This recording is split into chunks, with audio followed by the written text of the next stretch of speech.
하나님께서 로마서 7장 1절부터 4절까지 하나님께서 사람을 창조하실 때 사람을 하나님의 대행자로 만드셨어요. 하늘에 있는 것이나 땅에 있는 것이나 땅 안에 있는 모든 것을 다스리고 관리하라고 하나님이 사람을 만드셨습니다. 그런데 사람이 범죄함으로 말미암아 사람이 가졌던 아담이 가졌던 모든 권세를 마귀에게 내주었습니다. 누가복음 4장 6절에 나와 있어요. 하나님께서는 사람에게 주시고 있던 권세를 회복시키고 완성시키기 위해서 그리스도께서 이 땅에 오셨습니다. 그리스도께서 오신 목적은 하나님의 본래 창조 계획에 합당한 존재로 회복시키고 완성시키는 것. 회복은 뭐냐면 아담까지 가는 게 회복입니다. 완성은 아담까지만 가서는 마귀한테 이기지 못합니다. 왜냐하면 아담은 마귀한테 넘어갔으니까 뱀에게 넘어갔는데, 완성은 사단이 와서 찝쩍거려도 유혹을 해도 넘어가지 않는 상태가 되는 것. 그때까지 가는 게 구원의 완성입니다.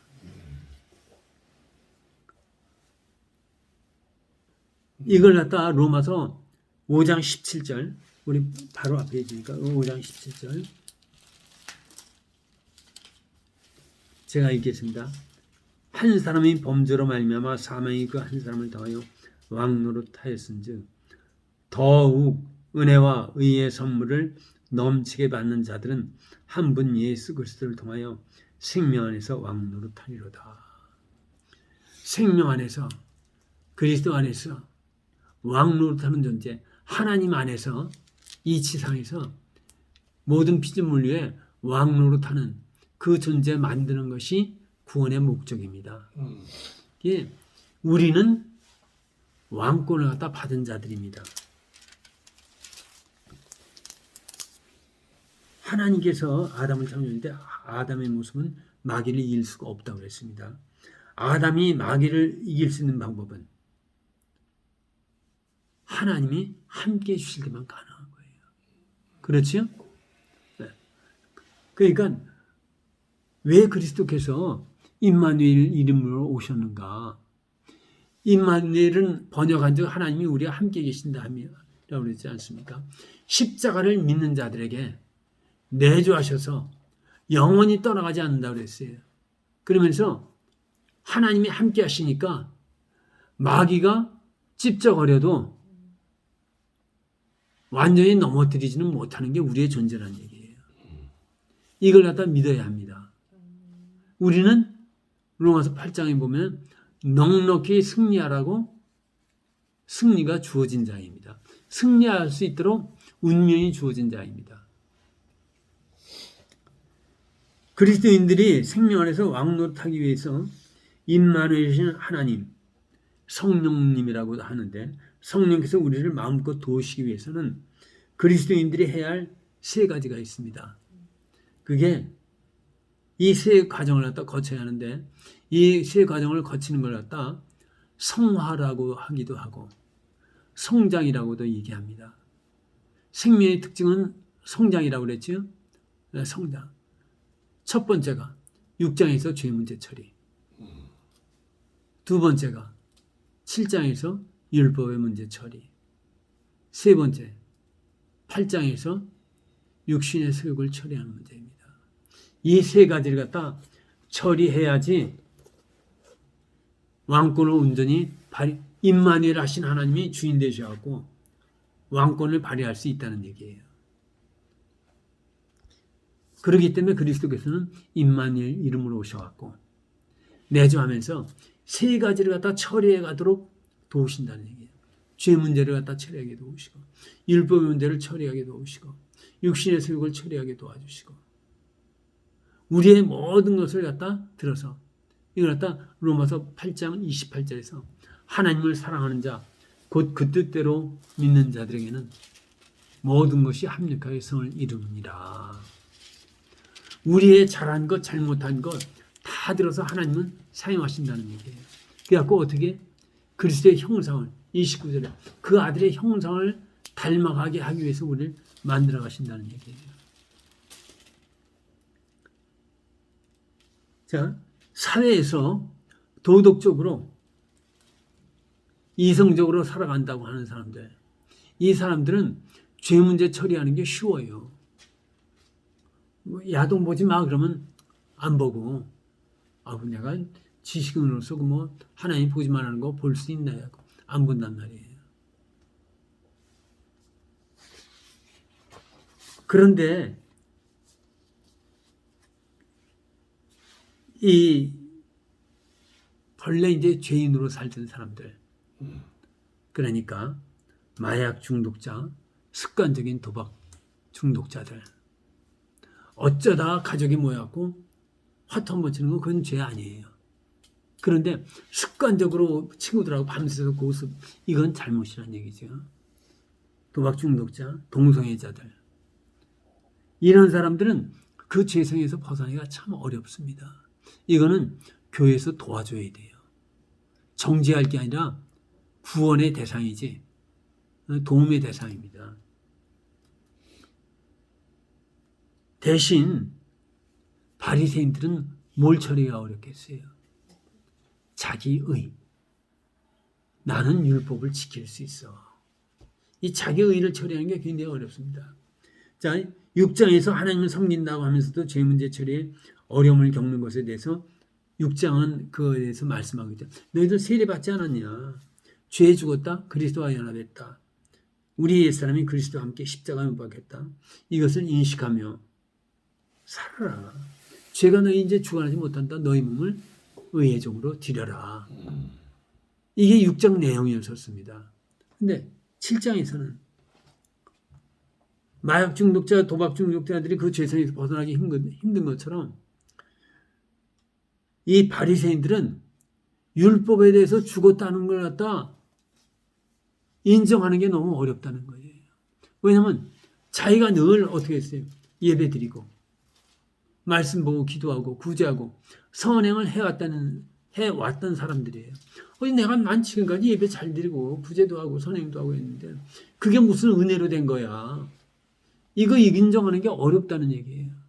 그런데 고린도서 4장 7절에 너희가 받은 것 중에 받지 않은 것이 무엇이 있냐고 그랬어요. 그러니까 우리가 지금 소유하고 있는 건 모든 것은 하나님이 주셨다는 그 인정하라는데 그 바리새인들은 그 인정 못하는 거예요. 아니 내가 지금까지 뭐 예배드리고 그랬는데 무슨 그게 은혜로 된 거야. 그것조차도 은혜로 되는 걸 갖다 인정해야 할 줄로 믿습니다. 아멘. 인정해야 돼요.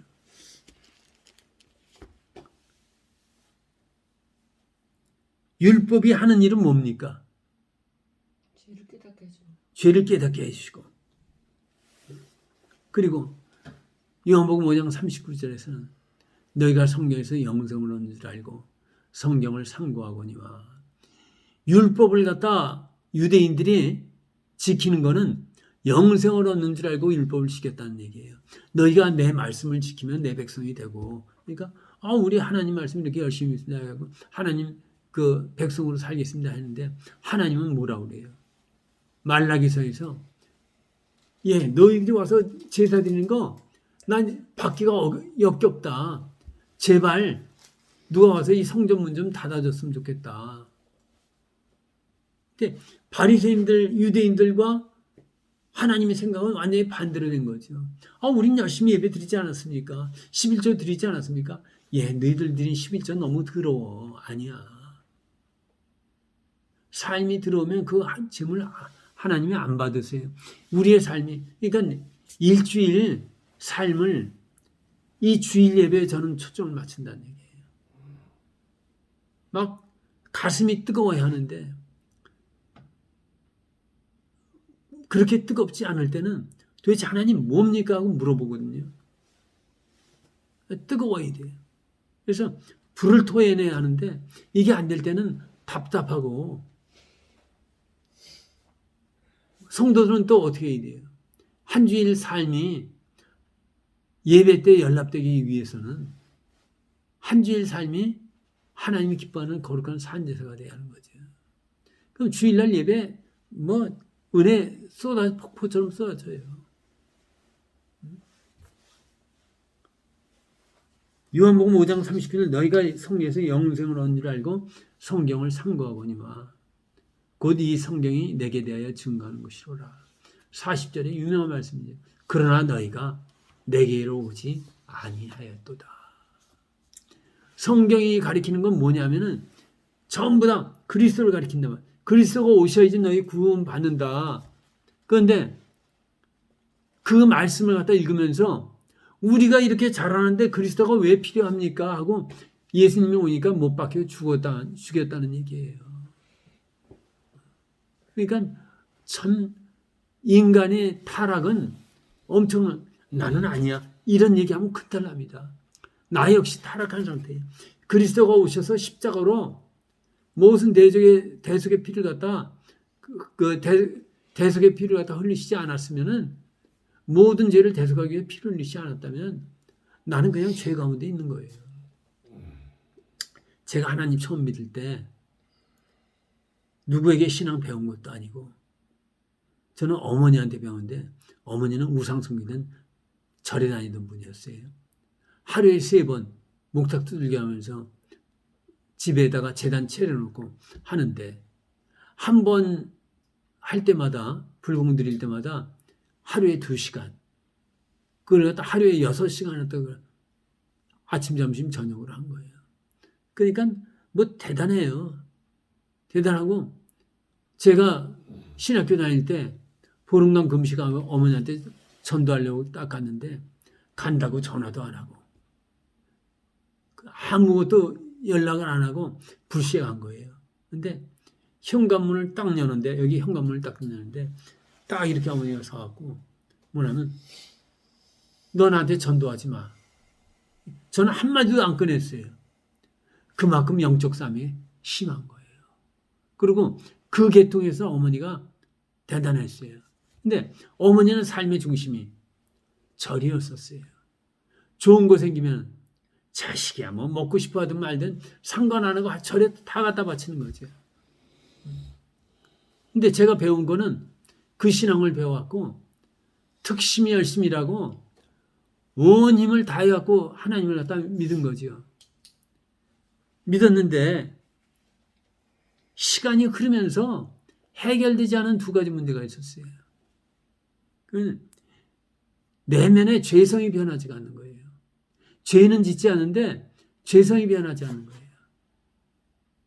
무지무지하게 고민했어요. 하나님 도대체 뭡니까? 뭡니까? 죄를 짓고자 하는 유혹을 말하는 거? 그 계속 오는 거죠. 그런 게. 그러니까 이 주의 길 간다고 하면서 맥주가 생각나고 세상 것 생각나고 그거 하나님을 갖다 멀어져 가게 하는 거 다 죄죠. 그게 힘들더라고요. 하나님 도대체 뭡니까? 근데 로마서를 갖다 1번, 2번, 3번 해갖고 7번, 8번 이렇게 강해 가면서 눈이 열리기 시작하더라고요. 아, 인간은 본성이 죄일 수밖에 없다. 그렇기 때문에 그리스도가 오시지 않으면 구원의 여망은 없었다. 기도할 때마다 수없이 하나님께 그거 고백해요. 하나님이 그리스도를 갖다 보내주지 않았으면 저는 망한 자입니다. 그걸 갖다 인정해야 하는 거예요. 하나님, 제가 그리스도 없이도 저 이렇게 죄 문제 잘 처리하고 이제 거룩하게 살고 저 잘 삽니다 하면 그 순간 우리는 그리스도에게서 끊어진다는 얘기예요. 심령이 가난한 자만이 천국을 갖다 소유한다고 그랬어요. 그리스도를 갖다 주인으로 모실 수 있다는 얘기죠. 첫 번째는 죄성의 문제가 처리가 안 되는 걸 느꼈고, 2번째는 하나님 앞에서 예배를 드리고 열심히 드리고 기도를 하지만은 느껴가는 게 뭘 느꼈겠어요? 절망감. 절망감. 졸다가도 대답은 잘하시네. 아니, 2번째 율법의 처리 문제. 율법의 처리 문제인데 내가 하나님 앞에 열심이지만은 내 의가 하나님 앞에 누더기 같은 걸 갖다 느끼는 거예요. 정말 누구한테나 저 얘기할 수 있어요. 열심히 달려왔어요. 굉장히 열심히 했어요. 옆에 있는 우리 집사람이 인정해요. 그냥 말씀 외우고 왜 그 뭐 성경 보지도 않고 말씀이 그냥 입에서 나오게 그만큼 말씀 봤으니까 나오는 거지. 그런데 시간이 흐름에 따라 말씀 앞에서 자꾸만 하나님이 저를 갖다 성찰하게 만드셔갖고 보면은 내 의가 하나님 앞에 완전히 걸레 같아요. 그래서 내린 결론. 그래서 로마서의 결론이 나옵니다. 그리스도를 갖다 믿지 않으면 구원받지 못한다는 것. 여기서는 아멘이 나와도 괜찮습니다. 그리스도 없이는 도저히 구원받지 못하는 게 인간의 아무리 기도하고 말씀 보고 그러니까 성령께서 오셔서 하는 일이 뭡니까? 죄에 대해서 의에 대해서 심판에 대해서 우리를 책망한다는 얘기예요. 예, 내가 죄 문제 처리했는데 너 아직까지 왜 죄 문제 처리 못했냐? 책망하시고 다음에 예, 네가 예배 잘 드리고 기도하고 말씀 보고 구제하고 선교하고 한 거 내가 다 인정한다. 근데 그걸로 의로워지는 거 아니야. 그걸로 의로워지는 거 아니라니. 우리가 한 걸 갖다 하나님 앞에 자꾸만 내놓는단 말이에요. 근데 그거 아니야. 그건 뭡니까? 그리스도를 갖다 소유함으로 말미암아. 뭐야? 다른 표현이 없어 그렇게 하는데 그리스도를 소유함으로 말미암아 의로워지는 거지 다른 길 없어요. 그리스도를 소유한다는 주인 삼는 거. 그리스도를 항상 내 마음에 모시고 사는 거. 그렇지요. 왕으로 삼는 거죠. 그분을 갖다 왕으로 삼고 주인 삼고 그분을 갖다 소유 온전히 그분과 하나 되는 그거 외에는 다른 길은 없다는 얘기예요. 우리는 자꾸 어떤 선행 같은 걸 따져요. 그러니까 그 불교계 그 돌아가셨지만 법정 스님 무소유 개념 굉장히 그 참 좋은 그 사상입니다. 그러나 그렇다고 해갖고 그분이 예수 그리스도가 있었냐면 없었다는 얘기예요. 그거는 하나의 도덕 윤리에 들어가는 거지. 생명하고는 거리가 먼 거죠.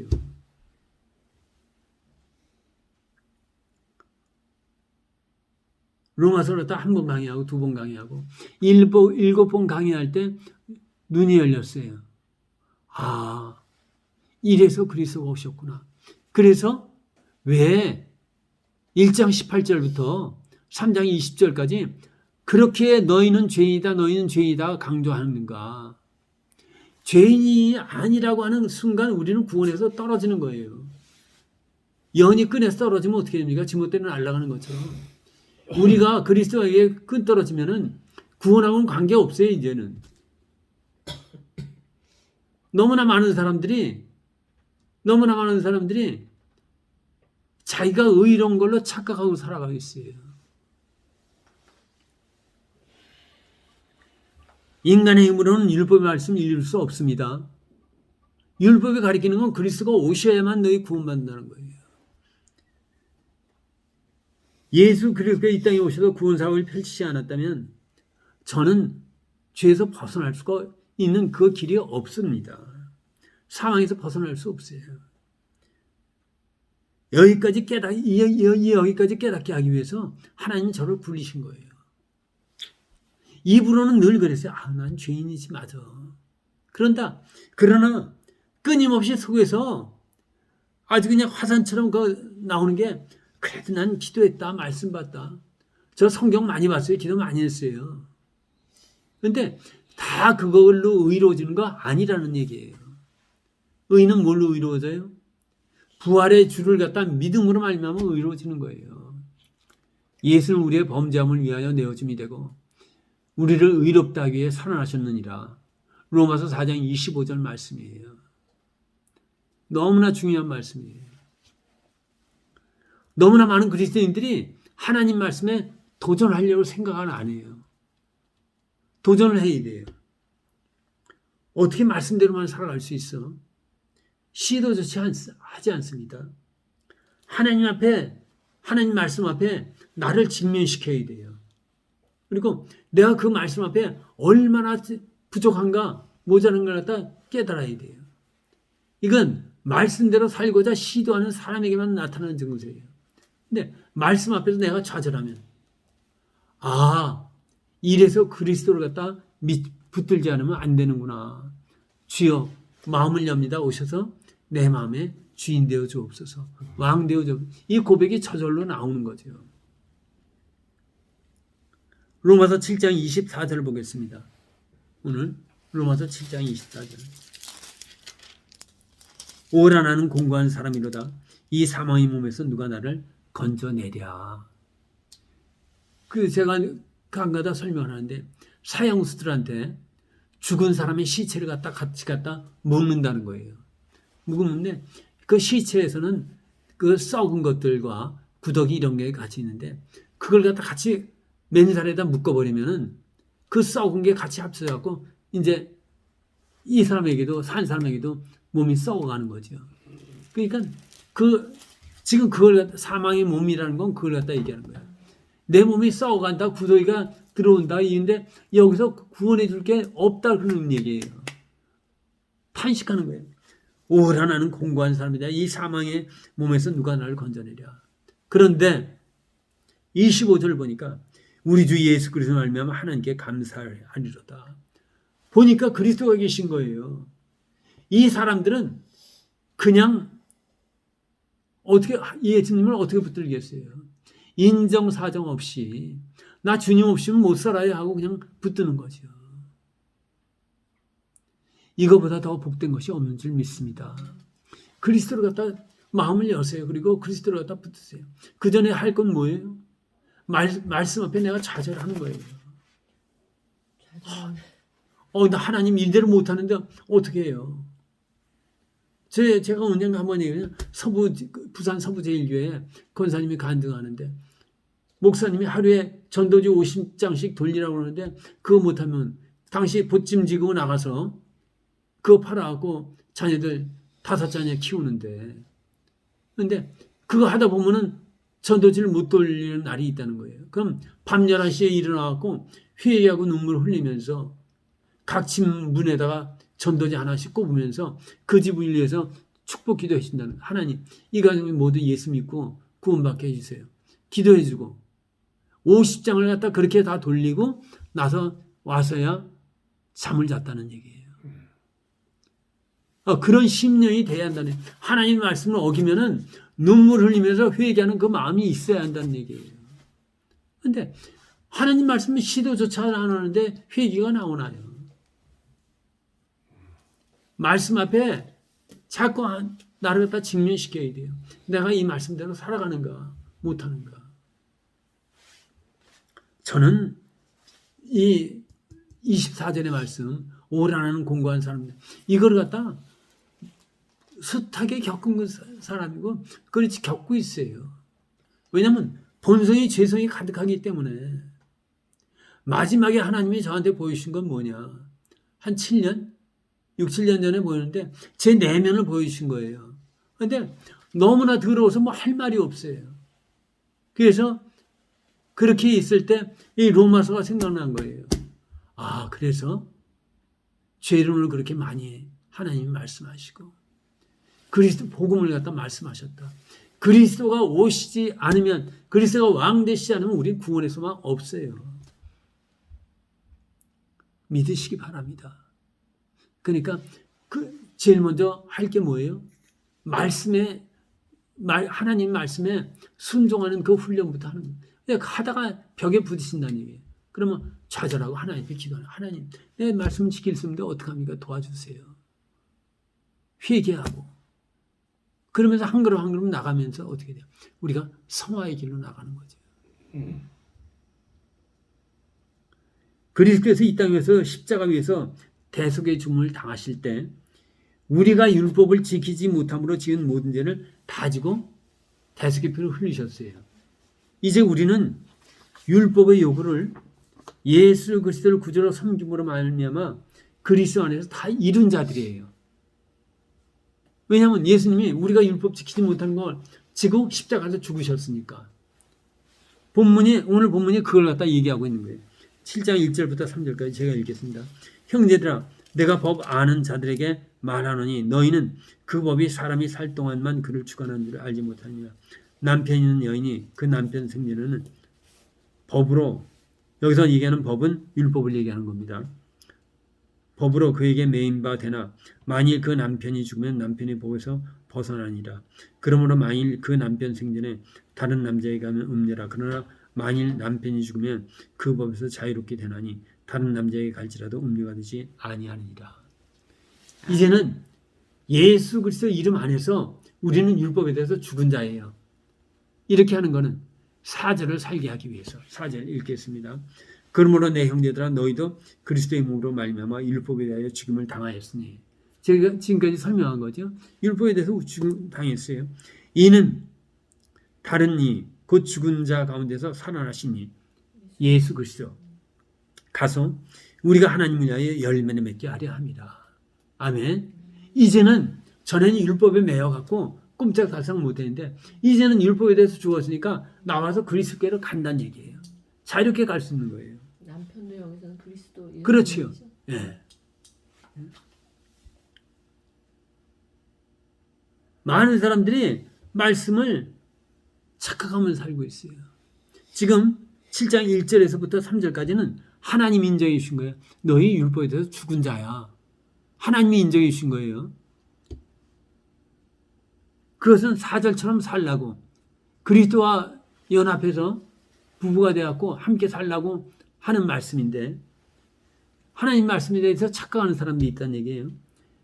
5장 20절에 죄가 더한 곳에 은혜가 넘쳤나니 그랬지요.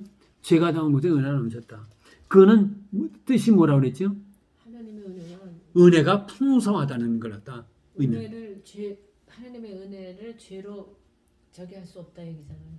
하나님의 은혜는 죄가 아무리 많아도 하나님의 은혜는 그것을 갖다 충분히 덮고도 남음이 있다는 뜻이라는 얘기예요.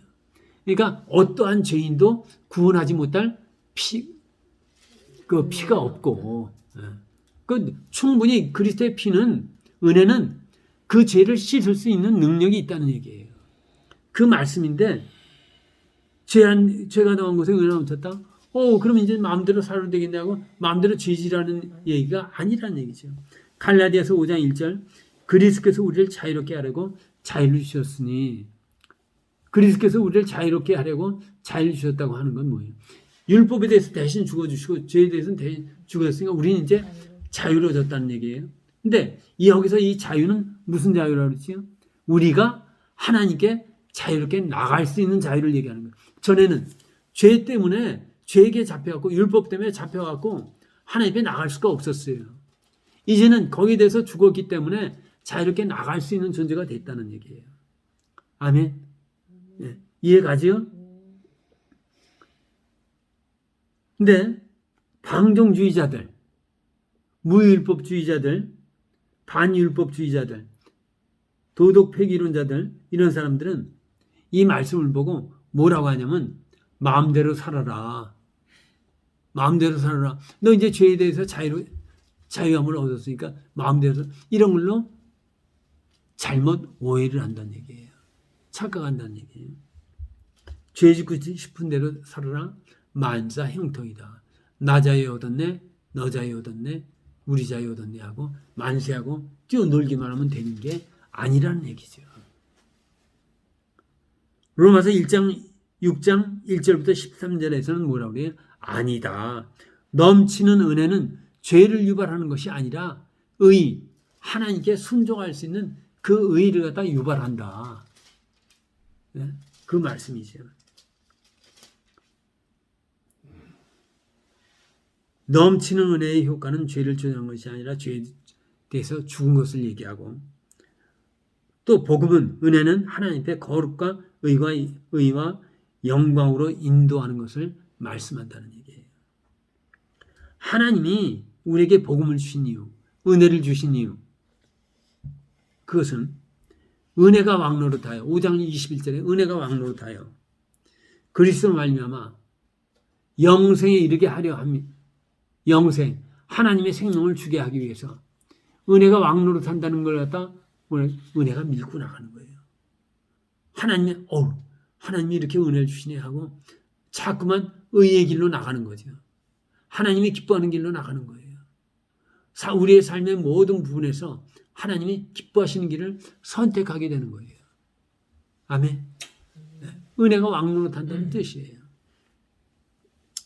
그리스도를 주인 삼는 삶, 은혜가 왕노릇하는 삶, 성령이 주인 되는 삶, 다 똑같은 얘기입니다.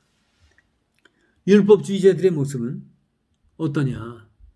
율법주의자들은 율법은 거룩한 삶과 성화에 대한 위대한 보증이다. 하나님의 말씀을 지키면 우리는 거룩한 삶을 살게 되고 위대한 삶을 살게 된다.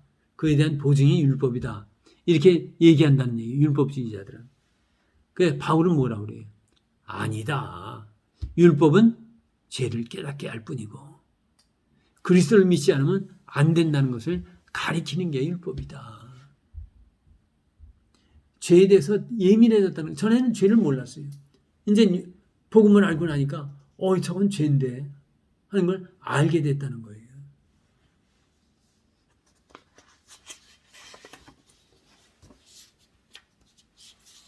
마지막 장이라고. 자, 이게 마지막 장입니다. 율법주의자들은 율법이 가리키는 건 예수 그리스도를 믿어야 한다는 건데, 아니 난 내가 율법 이뤘어. 난 거룩해졌어. 그러니까 그리스도 필요 없어. 그 순간 우리는 구원의 끈에서 끊어진다는 얘기예요. 우리는 율법에 대해서 죽고 그리스도에 의해서 연합된 자, 이제는 하나님께로 가서 영생의 열매를 맺을 수 있는 그러한 자들입니다. 이 시간 다시 한번 우리는 결단해야 할 걸로 생각합니다. 율법에 대해서 죽었습니다. 죄에 대해서는 죽었습니다. 이성적으로 산다고 하는 사람들, 이 사람들은 자기 의를 갖다 감추는 게 어려워요. 내가 언제 무슨 죄를 졌나? 근데 아니에요. 자기를 부인하는 건 굉장히 힘들어요. 우리 같은 사람들은 그 의를 처리하는 게 힘들었었어요. 그러니까 하나님이 많이 굴렸지. 그 굴림 당하기 전에 나는 아무것도 아닙니다 하고 엎드리는 것보다 더 큰 복이 없다는 얘기예요.